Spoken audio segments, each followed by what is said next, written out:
Between the 16th and 19th centuries, more than 12 million Africans were forcibly transported across the Atlantic Ocean and sold into slavery across the Americas. It remains one of the most brutal and inhumane systems ever created in human history. Although the immense suffering caused by the transatlantic slave trade is widely recognized today, fewer people fully understand the massive international network that allowed this system to function for centuries. It was not simply a series of isolated acts of cruelty, but a carefully organized commercial structure that linked Europe, Africa, and the Americas through an enormous oceanic trade system built entirely around profit. Human lives became commodities within a machine designed to enrich merchants, empires, plantation owners, and investors. But how did such a system emerge? How was it organized and expanded across 3 centuries? And what forces eventually brought it to an end? This is the history of the Atlantic slave trade. Slavery itself is far older than the Atlantic world. Throughout history, powerful societies have repeatedly forced conquered or vulnerable people into labor. Ancient civilizations such as Egypt, Greece, Rome, Persia, China, African kingdoms, and the civilizations of the Americas all relied, to varying degrees, on enslaved populations. Buying and selling human beings was deeply woven into the economies of the ancient world and continued long after those empires disappeared. During the early medieval period in Europe, slavery survived in different forms. Viking raiders captured people during coastal attacks, while merchants across Europe traded enslaved individuals through extensive commercial networks. Over time, however, slavery in much of Western Europe gradually declined and was increasingly replaced by serfdom under the feudal system by the 14th century. Yet, while slavery weakened in parts of Europe, it remained widespread elsewhere. Around the Mediterranean world, the trade in human beings continued on a large scale. Religious identity became one of the main factors shaping attitudes toward slavery during this era. Christians generally avoided enslaving fellow Christians, while Muslims usually avoided enslaving fellow Muslims. However, both groups frequently enslaved outsiders with little hesitation. Merchant republics such as Venice and Genoa became heavily involved in these markets, transporting enslaved people from regions around the Balkans and the Black Sea into ports throughout the Mediterranean. Slavic, Circassian, and Balkan captives were sold across both Christian and Muslim territories. As the Ottoman Empire expanded during the 14th and 15th centuries, many older European slave routes were disrupted. The Ottomans developed new systems of their own, especially through Crimean Tatar raids into Eastern Europe, where captives were taken and sold throughout the Middle East. Meanwhile, the Barbary states of North Africa, including Algiers, Tunis, and Tripoli, conducted raids across the Mediterranean and Atlantic coasts. Barbary corsairs attacked ships and coastal villages from southern Europe all the way to Iceland, capturing enormous numbers of Europeans and forcing many into servitude in North Africa between the 16th and 19th centuries. The slave trade, therefore, was not confined to one civilization or region. It existed across multiple continents and involved many societies over centuries. Africa itself was also deeply connected to older systems of slavery long before Europeans arrived along its Atlantic coast. Various African kingdoms and trading networks had long exchanged captives through Trans-Saharan, Red Sea, and Indian Ocean trade routes. Arab traders transported millions of enslaved Africans northward and eastward into the Middle East and Asia centuries before the Atlantic slave trade began. What changed history dramatically, however, was the combination of geography, maritime technology, and European imperial ambition. In the early 15th century, Portugal began exploring the western coast of Africa while searching for direct sea routes to Asia's lucrative markets. Portuguese rulers and merchants were already familiar with slavery through earlier conflicts on the Iberian Peninsula, where Muslim captives had often been enslaved durante a Reconquista. But as Ottoman expansion closed many eastern trade routes and Christian kingdoms gained greater control over Iberia, Portugal increasingly sought new sources of labor.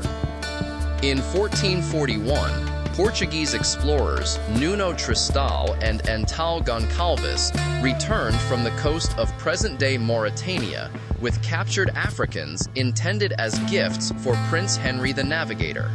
Although initially more piracy than organized commerce, this event helped establish a pattern that expanded rapidly.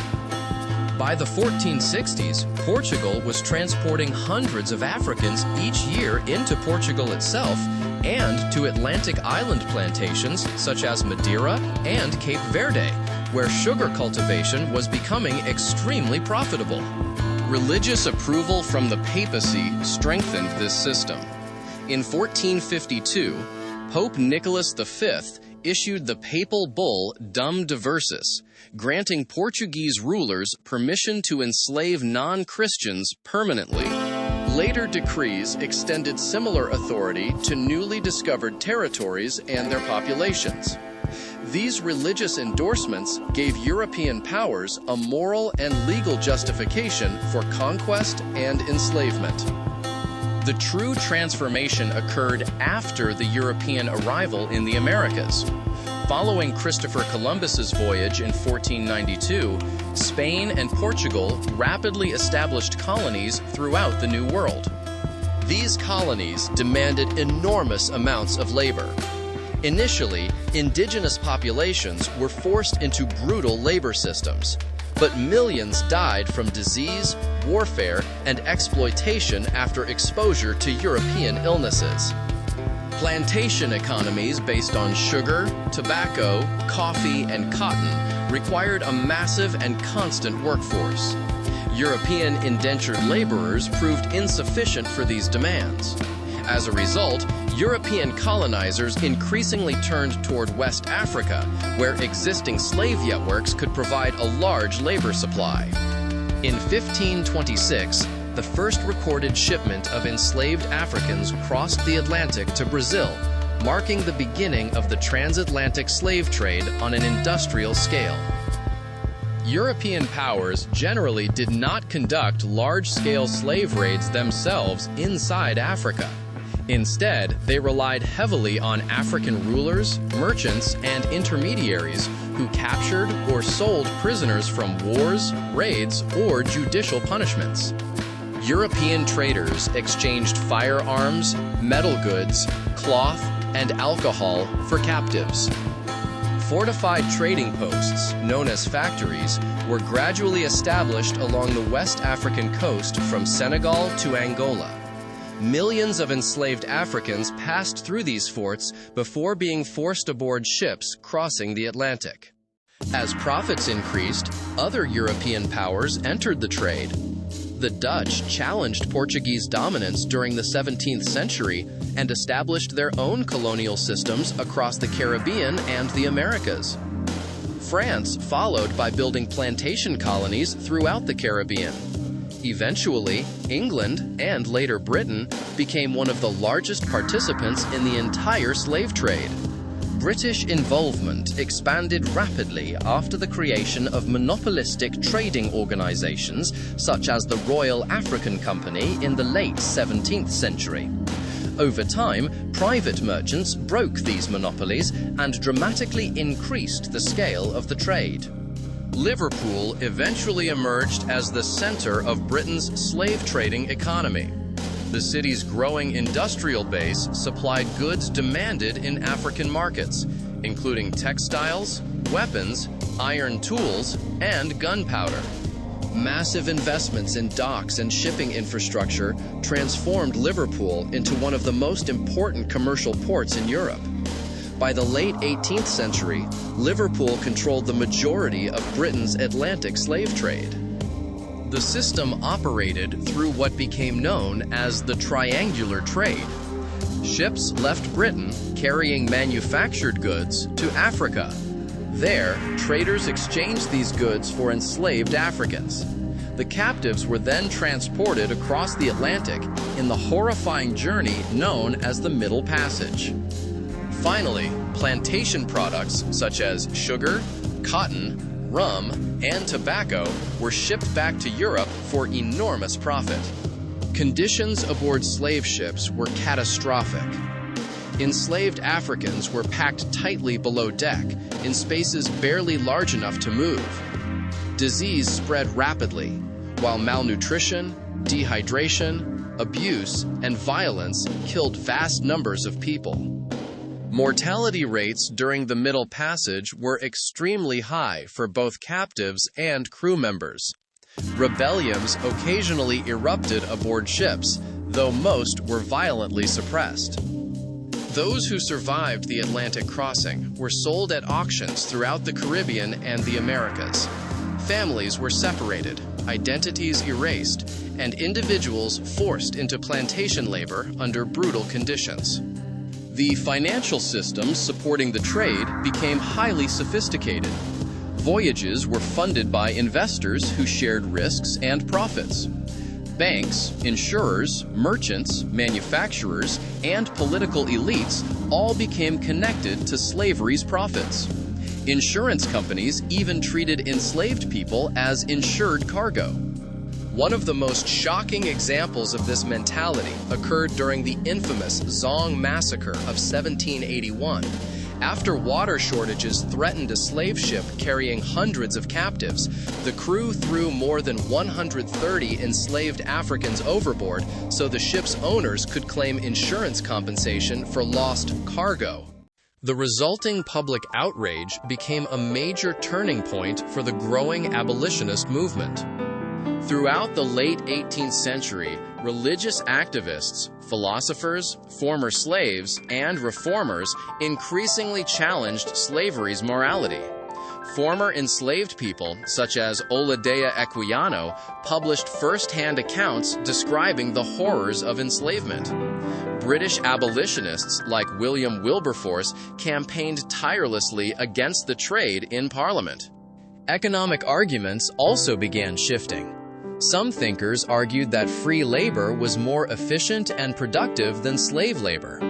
Plantation economies were facing growing financial strain, while public opinion gradually turned against the trade. In 1807, Britain passed the Slave Trade Act, officially banning British participation in the Atlantic slave trade. Although slavery itself continued, British ships could no longer legally transport enslaved people. The Royal Navy then created the West Africa Squadron to intercept slave ships along the African coast.